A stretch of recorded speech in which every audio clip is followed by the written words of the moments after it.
आहेस, तेव्हा देवाला आईची ओढ निर्माण झाली. काय करावं म्हणून देवाने यशोदा मातेच्या माध्यमातून जन्म घेतला.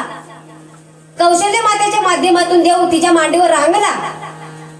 पण देवाला देखील आईची ओढ लागली आणि त्याच्यावर जे लेबल लागलं होतं भिकारी आहेस, ते लेबल देवाने काढून टाकलं. म्हणजे देवाला देखील आईच्या उदरातूनच जन्म घ्यावा लागला.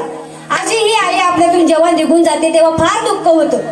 कारण ही आई कशी असते, ही आई आपल्या लेकराचं नेहमी हितच सारत असते. कशी असते आई? आई माझी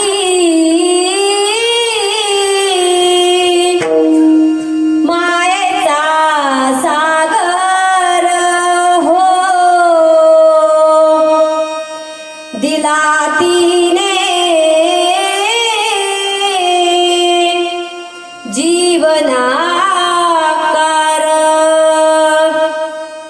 तळपत्या उन्हात रखरखत्या रानात राहिलीस तू माझ्यासाठी कष्टाच्या गामात.